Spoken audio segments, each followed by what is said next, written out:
లింగమనేని రమేష్ గారు ఎవరైతే జనసేన రాజ్యసభ అభ్యర్థిగా లింగమనేని రమేష్ గారిని ఎప్పుడైతే అధికారికంగా ప్రకటించారో అప్పటి నుంచి రాష్ట్రంలో ఒక విచిత్రమైనటువంటి చర్చ అయితే నడుస్తుందండి. ఆ చర్చ ఏంటంటే ఇంతకీ జనసేన ప్రకటించిన అభ్యర్థి లింగమనేని రమేష్ గారు ఆయన టీడీపీనా జనసేననా అని ఒక చర్చ నడుస్తుంది. కొంతమంది అంటే టీడీపీకి అనుకూలంగా ఉన్న మీడియా ఛానళ్ళు కావచ్చు, యూట్యూబ్లో అవి సోషల్ మీడియాలో కావచ్చు, వాళ్ళు మాట్లాడుతున్న మాట అంటే ఇది వైసీపీ లేవనెత్తినటువంటి ఒక రకమైనటువంటి కుట్ర. ఆ చర్చ వైసీపీ లేవనెత్తింది కాబట్టి దాని గురించి పట్టించుకోవద్దు అని ఒక రకమైనటువంటి ప్రచారం జరుగుతుంది. కానీ ఇప్పుడు కళ్ళుకొచ్చి ముంత దాచడం ఎందుకు? వాస్తవంగా అయితే కనుక ఇప్పుడు అభ్యర్థి జనసేననా టీడీపీనా అని చాలా చర్చ జరుగుతుంది. మనల్ని అడిగితే కనుక నిర్మోహమాటంగా, అసలు ఎలాంటి డౌట్ లేదు, నిర్మోహమాటంగా అభ్యర్థి జనసేన ప్రకటించినప్పటికీ రాజ్యసభ సభ్యుడిగా, కానీ నేను చెప్పేది ఏంటంటే పక్కాగా టీడీపీ అభ్యర్థి అయినా దాంట్లో ఎలాంటి డౌట్ లేదు. ఎలా చెప్తున్నావు అని అంటే కనుక పవన్ కళ్యాణ్ గారి కంట చంద్రబాబు నాయుడు గారికే ఆయన లింగమనేని రమేష్ గారు అత్యంత సన్నిహితుడు అనేది చెప్పొచ్చు. టీడీపీకి అంటే సీఎం చంద్రబాబు నాయుడు గారికి అత్యంత సన్నిహిత సంబంధాలున్న వ్యక్తి లింగమనేని రమేష్ గారు. ఎలా అని అంటే కనుక అవి విషయాలన్నీ మాట్లాడదాము. మాట్లాడే ముందు రాష్ట్ర ప్రజలందరికీ వాస్తవాలు తెలియాలా, నిజాలు ఏంటనేది. కాబట్టి మీరు లైక్ చేస్తే ఈ ఇన్ఫర్మేషన్ ఎక్కువ మందికి షేర్ అవుతుంది. కొత్తగా మన ఛానల్ చూస్తే పక్కాగా సబ్స్క్రైబ్ చేయండి. మీ అమూల్యమైన అభిప్రాయాన్ని కామెంట్ రూపంలో తెలియజేయండి. తెగ్గొట్టేద్దాం. అసలు లింగమనేని రమేష్ అనే ఆయన జనసేన టీడీపీనా? నేను ఆల్రెడీ చెప్పా, టీడీపీయే, దాంట్లో ఎలాంటి డౌట్ లేదు. జనసేన తరపు నుంచి ప్రకటించారు.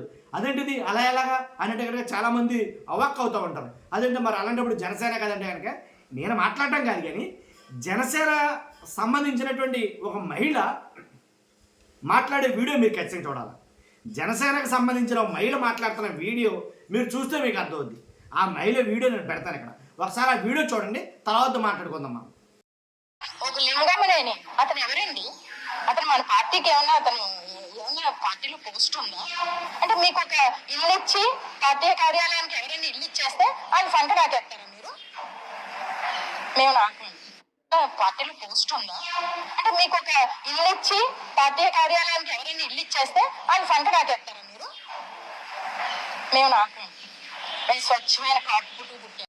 చూసారుగా ఆవిడ మాట్లాడినట్టు మీరు ఎవరి సంఖ నాకటానికి అన్నట్టుగా ఆవిడ మాట్లాడింది. చాలా దారుణంగా అయితే మాట్లాడింది. వాస్తవంగా కూడా చాలామంది రాష్ట్రంలో దీని గురించే చర్చించుకున్నారు. అందుకే మన విషయం చెప్తున్నాం. ఇప్పుడు నేను అన్నట్టుగా చంద్రబాబు నాయుడు గారు సంబంధించినట్టే వ్యక్తి అని నేను అన్నాను. ఊరికి నేను అనేయకూడదు కదా. ఏమన్నా అంతకుముందు సన్నిహిత సంబంధాలు ఏమన్నా ఉన్నాయంటే కనుక ఉన్నాయి.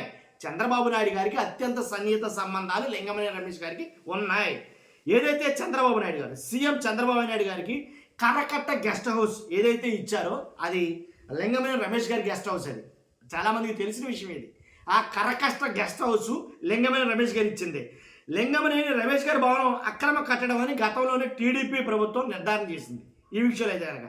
కాబట్టి ఎన్ఆర్ రింగ్ రోడ్ స్కామ్లో హెరిటేజ్తో పాటు లింగమనేని ఆయనకి రమేష్ గారికి కొన్ని లావాదేవీలు ఉన్నాయని వైసీపీ ఆరోపణ చేస్తుంది.